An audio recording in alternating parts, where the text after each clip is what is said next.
Hi everyone, welcome you all. In the today's video, we are going to see how we can perform schema testing on table. So table is a basic database element in which the actual data will be stored in multiple columns in the rows format. So before going to test the table of the schema of the table, so first we need to know the requirement, right? What is the table name and what are the different columns are available and what is the data type of the columns and the size of the column. So these details are most of the times available in database design document. So that is a reference document we need to have before conducting testing on the database objects. Now let me share a small document here, and which is basically describing the database schema of classic models database. So in the previous video, I have shown you how to set up classic models database in MySQL server, MySQL. So on the same database, we are going to continue the testing. So this is a database schema document, and basically which contains what are the tables are available in the database and what's the main purpose of the table, including the description, which is clearly given. And this document is basically data model, and which is described in detail, like what are the different tables are available and what are the relationship between the tables and what are the different columns are available. So all this information we can get it from the small documentation. This is basically database schema, and this is basically database model. And if I just come down here, so this is the actual requirement which we need to test the tables. So here in this database, basically we have different tables like customers, products, product lines and orders and order details, payments and employees, offices, and so on. So these are the different tables which are available in the database. Now in this table, again, they have given some list of columns, and each column is having some data type along with the size, like how much data this column can hold. So that is basically representing by the size, and nulls are accepting or not, so which is giving another column. And the last column is representing the keys, like on which column what type of key is applied, like primary key or foreign key or check constraint or multi key and so on. So these are the different keys which will be there on this particular column. So this is basically a reference document and before conducting testing on the database. And similarly, if I just look at each and every table is having different type of columns and data type along with the size and so on. Okay, this is a small reference document and which contains all the table information in detail, so including columns, data types and everything. So based on this document, we need to prepare our test cases. Okay, so based on this document, we need to prepare our test cases. And currently this document is having only the table information, but which also includes a lot of other information related to other objects. So currently this document is having only the table information, what are the tables are available and what is their requirement. So by referring this document, we have to create a test cases to test the tables. Okay, so what are the exact scenarios we can test on the table? So let me share a small list of test cases and what are the things we need to test on the table, database table. So first of all, we need to check the table presence on the database schema. So whichever database we are referring, like classic models in which the database is present or not, that we need to check first. And then we need to check the table name conventions. So whenever you create some table name, so we need to follow certain naming conventions, and whether it is following proper naming convention or not according to the requirement document. And then we need to check the number of columns in a table, like how many number of columns are there in the table as per the document we need to verify. And check number of check column names in a table. So what are all columns are available? So we need to verify each and every column name which is properly given or not, which is meaningful or not, we need to check. And then we need to check the data type of a columns in each table. So in table, let us say we have a number of columns and each column is having some data type. So what kind of data type they have given to that particular column, we have to check as per the design document. And not only the data type, we need to also check the size. Okay, so that size is also most important. So check the size of the columns in a table. And we need to also verify, check null fields in the table. So suppose there are certain columns which will allow the null value sometimes, such which will not allow the null value. So we need to also check those columns, whatever available. And finally, we need to also check the keys.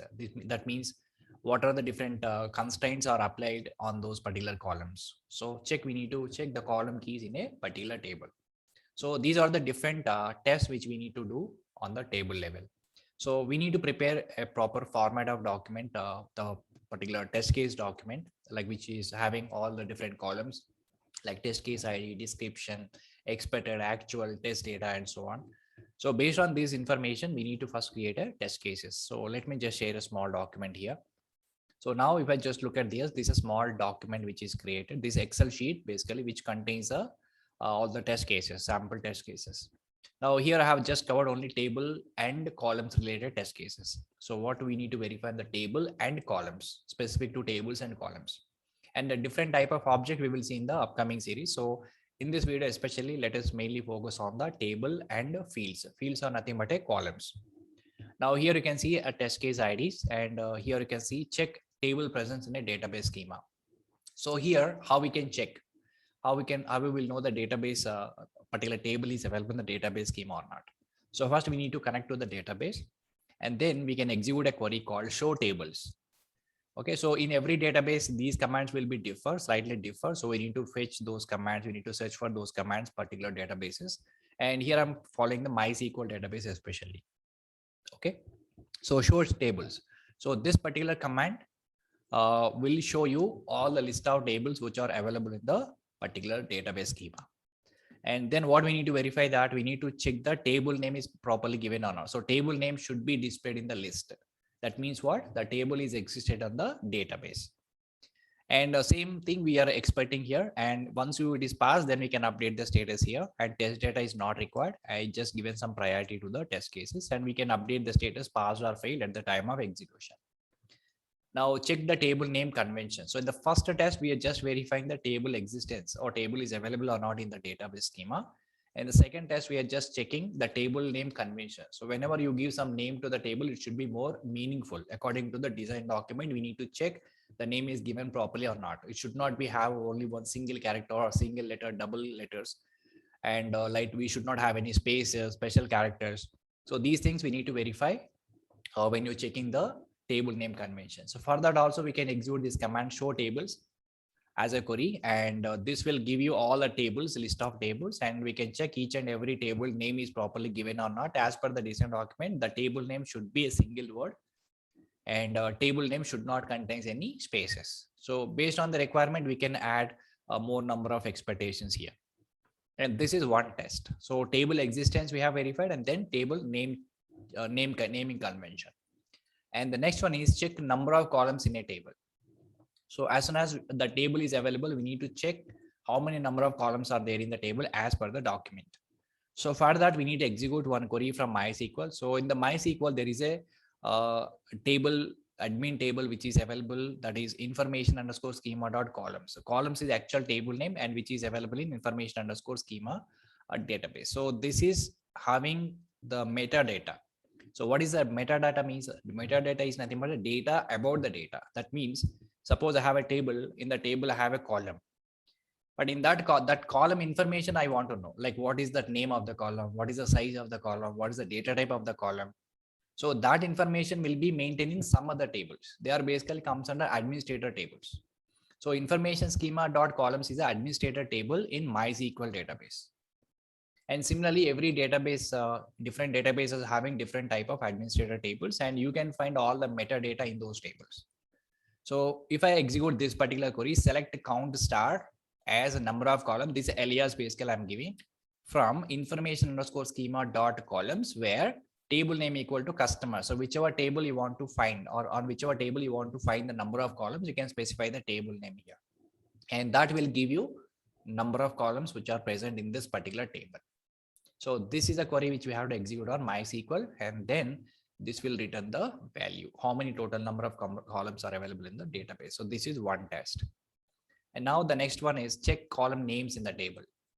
So here, what are the columns are available and what are the names are given properly or not. As per the documentation, we need to go through. So here in the documentation, they clearly provided what are the column names and what are the data type and size. So everything is clearly mentioned. So accordingly, we need to check.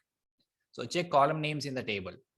So for that, what we can do is we can also execute this command or SQL query, select a column name. So as I said, information underscore schema dot columns is the administrator table, so which contains all the metadata information. So from that, we can extract this column data. So column underscore name from information underscore schema dot columns, where we need to specify the table name.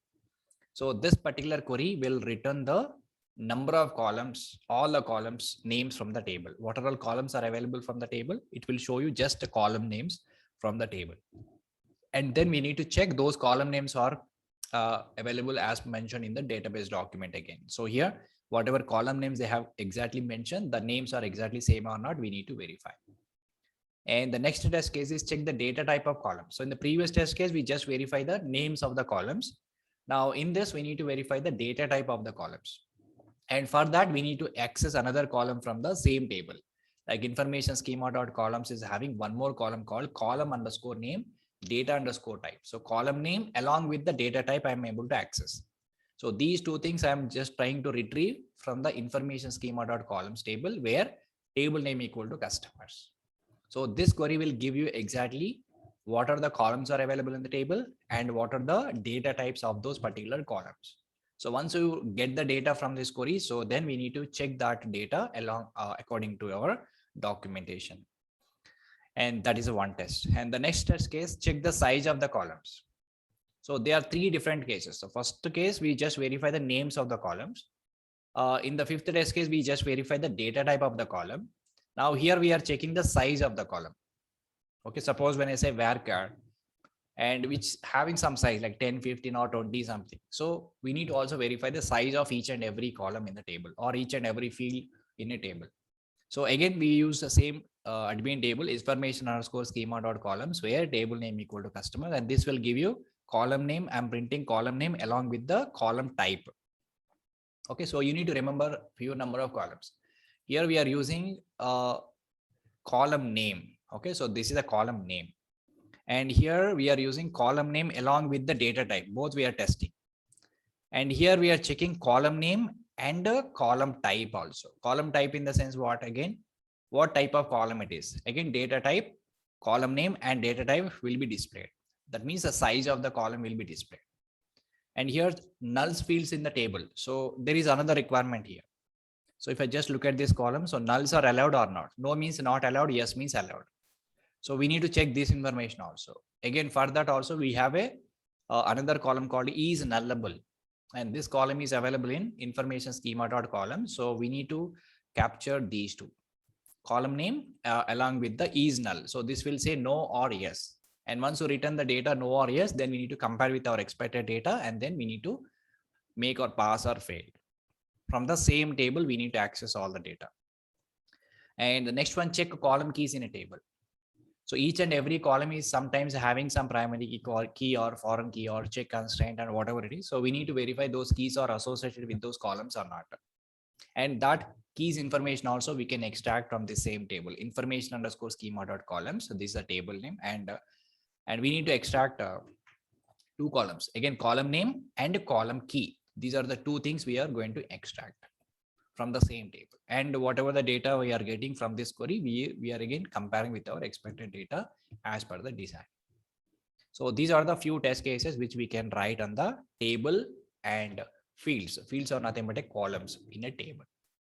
And this is basically schema validation, structural testing. Internally, we are testing the table level columns and fields and everything. So that is a basically schema testing. We are basically focusing mainly on the table schema testing. So how we can execute these queries? So now let us see the execution part. So this is the design part. Once you understand this document, and we need to understand all the tables, what are all tables are available and what are the relationships. And then we need to analyze this data model, what are the columns, data type, size and available. So finally, we need to, based on this document, we need to create a small Excel sheet like this and test cases document. And now we need to execute these test cases directly by connecting the database. So now let me connect to the database. So here I already connected to my MySQL database and I already have a classic models database, which is already set up in previous video. Now, if we expand this, there are multiple tables are there. So here, whatever test cases we have written here, these test cases, we need to repeat for all the tables. And currently here, I'm taking only one table, that is a customers table. And you need to repeat the same test cases. And you need to repeat the same test cases for multiple tables. Whatever tables are available in our database, for all the tables, you need to perform the testing, right? But here you need to just change the table name. Here I have used customers table for every test. So instead of customers, we need to specify the other tables of the other names of the tables. Now let us see the execution part. So let us see each and every query, how it is going to execute. Now I told you one important table name, right? Especially in MySQL, that is information underscore schema dot columns. And if I just look at this table and what are the content is available in the table, go to MySQL and go to the SQL query, open the SQL query, and here just type describe and information schema dot columns. Now let us execute this query and see what it is giving. So now we can just see this is a administrator table and which contains all metadata for regarding all the tables. You can just look at this. This is also a table which is available in the information schema. This is basically administrator database. Inside this, when you execute this, when I describe this particular table, and what is the describe command will do? The describe command will display all the information, metadata of the table, like all the fields information, what are the type and what is the null keys and other information will be displayed in this.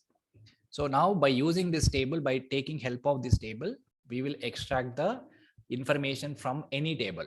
It can be any table. We can extract the information like table catalog, table schema, table name, column name, ordinal position, like is nullable, data type. So there are so many, like say column key, column types, collation name. So these are different information will be stored in this administrator table. So by taking help of this table, we can get any data or any information of the table which is available in our database. Now by taking help of this particular table, let's run the particular code. So first of all, we need to connect to the classic models database. So for that, I'm using use command, use classic models. So in MySQL, what this command will do, this command basically focus only on the MySQL classic model, because there are other databases also there. So this command will say like on which database we are going to execute our query. So now it is connected to the classic models database. Now it is using classic model database. And once you connect it, then we need to execute this query. So first of all, let's see our table is there or not. Show tables is my command. Let me just execute show tables. So this particular command will give you what are all tables are available in the classic models database schema. Now let me execute. Now you can see the customer is available as a first table, and totally 8 tables are there. So customer, employees, offices, order details, orders, payments, products, product lines, and products. So these are the tables which are available in the database. So customers table is already available in my database. So with this, this particular test is got passed, we can say. Okay, as per expectation.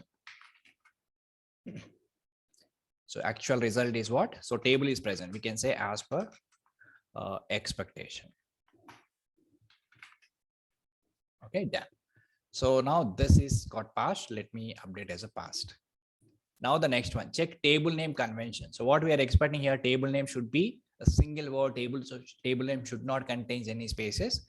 And this is applicable for all the tables. If I just look at all the table names, they are single word tables are there. There is no spaces or there is no special characters, nothing. So everything is fine. So I can also make this test pass. Right. So now the next one, check the number of columns in a table. How we can verify the number of columns in a table? So we can just execute this command. Let me show you. So what is this command will say? Select a count star as. So this is basically alias, because if even if you don't specify this, the value will come here. But if you want to give some proper column name, so I can just specify this is an alias. So count star as a number of columns from, and whatever the metadata we want to get from the for the particular table, we will able to access from information schema. So select the count star as a number of columns from information schema underscore schema dot columns, and where we need to specify the table name for which table you want to get information. So we need to get the table name customers. So when I execute this particular statement, this will give you exactly how many number of columns are available inside this particular table. Okay, so select a count star as number of columns. So this is number of columns is just a name, column alias, we can say. And even if you're not specifying, no problem, it will just print the value like this. Let me execute. So it will give you just like a count star. So just if you want to give some proper alias, you can say as number of columns, and then you can execute this query. So once you executed this query, so this will give you total number of columns which are available in the table. And then we need to compare with our expected. So expected is also 13, actual is also 13. So then I can make my test method passed.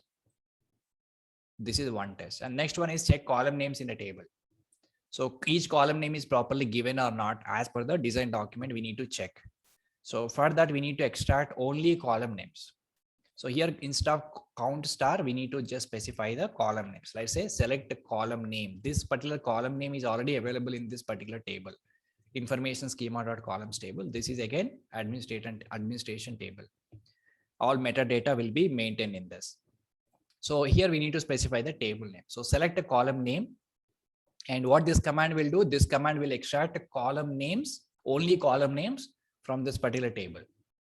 Now let's execute this command and it will show you only column names from this table. You can see customer number, customer name, contact last name, contact first name, phone address line 1, address line 2. So only columns. We are verifying just the column names here. We are not verifying size or data type or nothing. We are just verifying only the column names here. So you can just look at here. These are the different column names it is displayed. Then we need to compare these column names manually with our document. So for the customer document, what are the column names they have given? So these are exactly column names which are matching with the column names which are already available in the table. So that we need to compare and match. And if everything is equal, then we can make this as a passed. So like this, we can execute this query and we can get only column name from the table. And then if you want to test the same thing for another table, just change the table name here. And that will give you the number of columns in another table. Okay, so this is a query which we need to execute to display only column names, and then we can compare with as per the documentation, and then we can make it is passed or failed. So now the same columns are available. So I'm just making this as a passed. And now let's go to the next one. Check data type of the columns in a table. So previous test, we have just verified only column names are available or not. The names are correctly given or not. But in this time, we have to check the data type of the column. So what kind of data type they have given in each and every column. So for that, we need to execute the same query, but we need to extract other column. Let me show you this. So select column name. So I'm extracting column name along with the data type. So data type is also one of the column which is available in this particular table. So column name along with the data type I want to get from this table where table name equal to customers. So now when I execute this query, so this will give you the column names along with the data type. So previously we extracted only column names, but this time we are extracting column names along with the data type. And again, here we are not extracting the size, we are just extracting only the data type. So according to this, we need to again check this data which is correct or not according to our documentation. So the same data type values are getting or not for particular column wise we need to verify. So this particular column is having int type. So again, we need to check this column is having int type. Then customer name, contact last name, first name, these are all varchar types. So these are all varchar types, right? So like this, we need to compare each and every column along with the data type. And once everything is fine, so credit limit is a decimal. So here also credit limit is a decimal. So like this, we need to compare the data type of every column. So if everything is matches, then we can make this test case also passed. This is data type validation of the columns. And next one, check the size of the columns. So we verified the names of the columns, verified the data type of the columns. Now we need to verify the size of the column. So each and every column is having some size. Let us say if you want to store the name of a person, I can give him 15 or 20 or 30 with varchar type. So that particular column will allow you to store only the names which are the digits of the character. So which within a limit. Let's say when I say 15, I can store only 15 characters maximum, right? The name should be having only 15 characters. So that is decided by the size of the column. So that also we need to verify. So we need to execute the same query again. And here from the same administrator table, this time we have to extract the column type, not the data type. We have to extract the column type. So column name and the column type. So column type will give you the data type along with the size. Now let's execute this command and you can see here. So these are the different column names along with the data type and the size, both have given. So when I say customer number, int is a data type, 11 is a size. And customer name, varchar is a data type, 50 is a size. So this data exactly should match with our documentation. So exactly match with our documentation. Okay. And this thing we need to compare. So here we are basically comparing we are checking the size of the column. Okay. These three test cases, we are checking three different things. In the first one, we are just checking the names of the column. In this query, we are checking the column data type. And in this, we are verifying the size of the column as per the document is correct or not. So the size of the column is perfectly fine. Almost everything is 50 and first one is 11, last one is 11, 10 comma 2 is a decimal. And if I just look at the documentation also 10 comma 2 decimal, int is 11 and rest of them all are 50. And postal code is a 15 is there. So you can just look at here, postal code is a 15, perfectly fine. So in that case, we can just make this test case passed. All right. So now the column level validations are done. So there are two more validations we need to do on the table. That is check null fields in a table. Null fields, how we can capture the null fields. So if I just look at the document again, so here there are number of columns are there. So each column is say no. No means what? No means what? That particular name will not allow you nulls. Yes means what? It will allow you nulls, or repetition of values are allowed. So now we can see check null fields in a table. Basically null is nothing but an unknown value. Okay. If you don't know the value, you can just make it as a null. That is an unknown value. And later you can update the value. Okay. So if you want to know what are the columns are null, allowed or not, so we can execute this command. And all this data we can extract from the administrator table, which is information schema.columns. So column name along with the is underscore nullable from information schema.columns where table name equal to customers. So when you execute this, now you can get the same thing. So this particular column, no. Is nullable? No. Customer name is nullable? No. Contact last name is nullable? No. Okay. So like this, we can just verify is nullable fields for every column as per the documentation like this. And similarly, finally, we need to verify the keys. What are the different keys are associated with those columns? And if I just look at here, for every table, there is a primary key, there is a multiple key here. And see here, primary key and multiple keys are there. And some tables are having two primary keys. Some tables are having two multiple keys like this, right? So now we need to verify those keys are properly associated with the columns or not. So for that, we have one more command here, column key we need to extract. So execute this command. So this one, check the null fields first, right? So let me execute this. So this is the one. We already executed this. So if I just execute this, this will give you nullable columns. So this is same thing. So I can just also make it passed. And then check the column keys in a table. So in the table, we can also verify the each and every column is associated with the constraint properly or not. So for that, we can also execute this command or this particular query from information schema only. So column name along with the column key. So what is a column key representing? With this representing a particular key is allocated for that particular column or not. So understand this, we need to know what are the different constraints are available in the database, all these things. So integrity constraints concept, you have to know if you understand this one. Okay, this is a dependent topic. So column key from information schema.columns where table name equal to customers. So when I execute this query, so this will give you exact what are the columns are available. Each column is associated with the what is a column key here. Prime is a primary key, mul means multiple key. Okay, sometimes you may see check constraint, sometimes you see not null constraint like this. So these are the different keys you can see in this table. So this is the query which we have to execute to know what are all keys are available or respective columns. Okay, so currently we have only in this table, I have only first one is a primary key, customer number, and sales representative employee number is a multiple key. Okay, multiple means it will allow the multiple values. And now this is a past. So this is how we need to just verify the table structure. Basically, we are mainly focusing on the structure. So which is becomes under structural testing, and which is again called as a white box testing. We are checking the directly table. So table columns, so table column data type and table columns, size of the columns, data type of the columns, and what are the keys are associated with those columns. and whether these keys or those columns are allowing nulls or not. So those things we are verifying basically on the table component. Okay, so these are the few test cases which we can write and execute on the table level. So the same test we can continue with the rest of the tables which are available in the database. Okay, and in the next video I'll show you how we can test other type of objects like store procedure functions and so on. And that's it. So that's all for this video, guys. Thanks for watching. We'll see you in the next video.